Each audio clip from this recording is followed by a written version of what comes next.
This is not the ride for me. This is not the kind of flying I want to do for the rest of my life.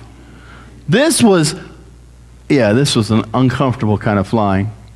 And yet, when we get back down, and when we were up there, I said some words to Lexi about how could you talk me into riding this thing? We get back down, and Lexi's all happy. That was a great ride, Dad. And I'm thinking, no, that's a bad ride. Bad ride, Lexi. I did not like that at all. Interesting. We're going to talk about heaven a little bit. We're going to use some stories of folks who claim to have had near-death experiences and been there. Brad is one of those people. He and others claim to see exactly what scriptures say, a beautiful place of mountains, streams, trees, and beauty, rivaling the most amazing places on earth. Like Don Piper we heard from last week, as Brad approaches, he becomes aware of thousands of voices singing. He says, I remember thinking that the voices seemed to be singing in a language I had never understood, or maybe many, many languages. The music I had heard was nothing like anything I had ever experienced on earth, nor have I ever experienced. By this time, I was getting closer, he says, to the music and being absolutely fascinated by it. I wanted to join in with the music. It was absolutely precious. Within a very short amount of time, and I had no idea how much time had actually elapsed. But as I was going up the hill, I came to a large stone structure. I could tell that it was a stone without even touching it. They were almost like gemstones. They seemed to literally shine with their own particular light. Yet the light itself was actually penetrating right through the stone.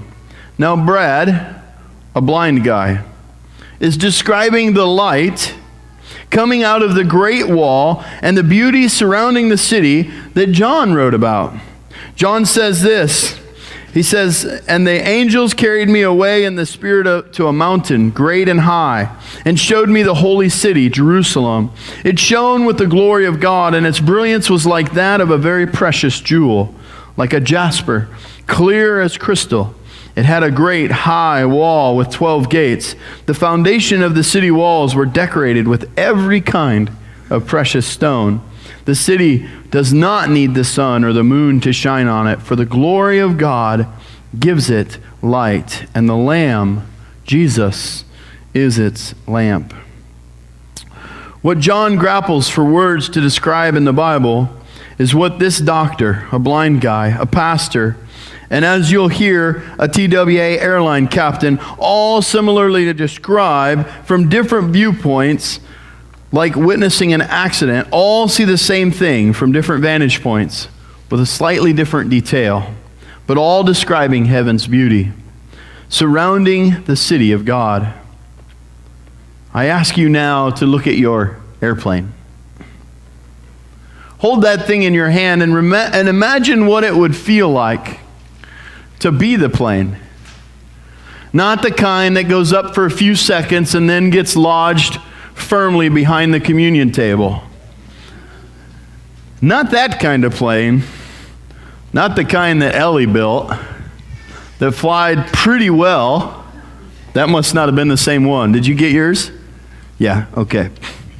This one found its way behind the communion table. It flew pretty good. Okay, still doing good.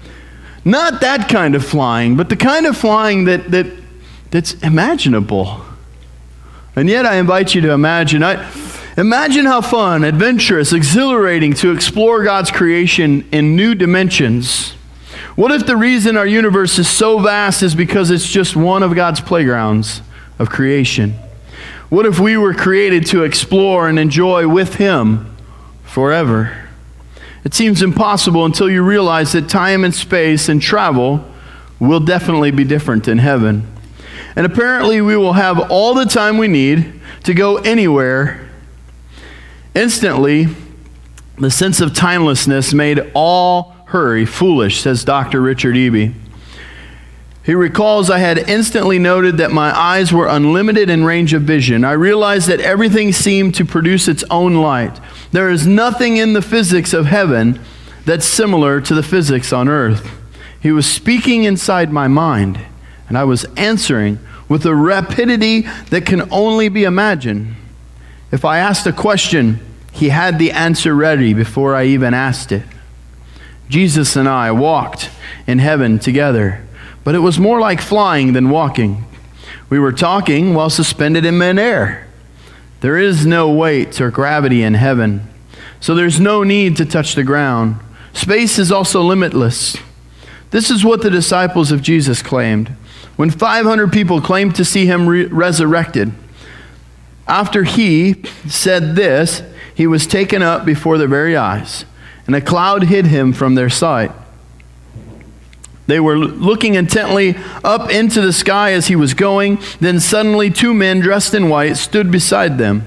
Men of Galilee, they said, why do you stand there looking into the sky? This same Jesus who has taken you from the heaven will come back in the same way you have seen him go into the heaven.